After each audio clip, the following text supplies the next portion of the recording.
Hello, everybody, and welcome to our next edition of Wednesday Wisdom, something that plagues us all during the holidays. So the average American gains 5 to 8 pounds between October 31st and January 1st. So in between the holidays, we gain 5 to 8 pounds. That's huge amount to have to lose then in New Year's. The average American also loses about 5 pounds in January. So we have kind of this extra 1 to 3 pounds, most of us, in January or by February that we haven't lost. And what happens is you fast forward 20 years, and now all of a sudden you have 20 to 60 pounds of extra weight that's just kind of crept on as that 1 to 2 extra pounds becomes your new normal.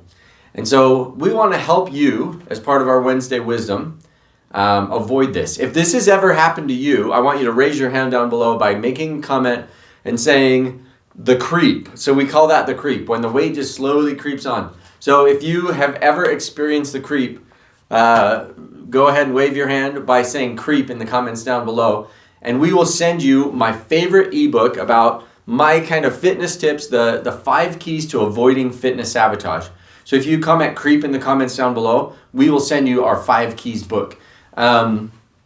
So what you can do to avoid that holiday weight gain then is a couple of things. One, at the holiday parties, which I know with COVID this year it may be a little different, but at those holiday parties, you've got to be really careful to make food decisions instead of food reactions. So decide ahead of time what you want to do. Kind of make a food plan of like, hey, I'm going to take it easy on the entrees because I really want dessert, or vice versa. Like, hey, I'm going to spend more of my calories on the entrees and try to avoid dessert, or whatever that is. Kind of survey the food available first, especially in buffet style eating. Survey the food first and decide before you go through the line what you want to get and what you want to avoid, so that you can make decisions instead of reactions. I tend to just go through the line and fill up my plate with a little bit of this and a little bit of that, and the next thing you know, I have this mountain of food that I'm like cobbling together and trying to not let it fall off and roll onto the floor. So it helps a lot if you can set up a plan before you go through the line. Another thing is the Christmas crack, right? So all the Christmas gifts that you get that neighbors might bring by, or treats that you get at work, or things like that, it's hard to let it go to waste, or leftovers from holiday meals. It's hard to let it go to waste. But fact of the matter is, the minute it was purchased, the minute it was turned into that really good, yummy whatever, it's already wasted. You're never going to get that money back. It's not going to go to the starving children in Africa or China, like our parents used to say. It's already wasted. So putting it on your waste is not going to be any less wasteful. So eating it just because it's there in your home is not a good reason to eat that food, and it's not going to not go to waste. It's still wasted. It's just going to be on your waste. So the key there is take a bite and throw it away. So I love to do this with all the Christmas gifts. Our neighborhood, we do a ton of giving to each other, like little door gifts. You know, they'll drop off a plate of cookies on your door or things like that. Really popular in my neighborhood. But the problem is then I have tons of food to have to eat, so that I don't lie to my neighbor and be like, hey, those cookies were really good, and I never took a bite. So I don't want to lie to my neighbors.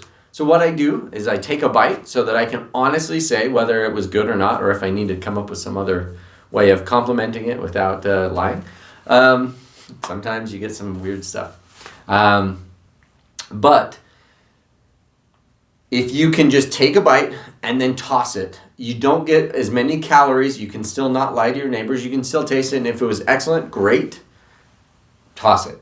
It's still going to go to waste whether you eat it or not. So you've got to get that into your head. That helps a ton, so that you're not eating too many calories on wasted food and still going to that holiday party later that night and eating way too much food. And so you gotta be careful there. One of the other things is be careful drinking your calories. That's a huge one around the holidays, because there's a lot of parties, a lot of drinking, a lot of eggnog, a lot of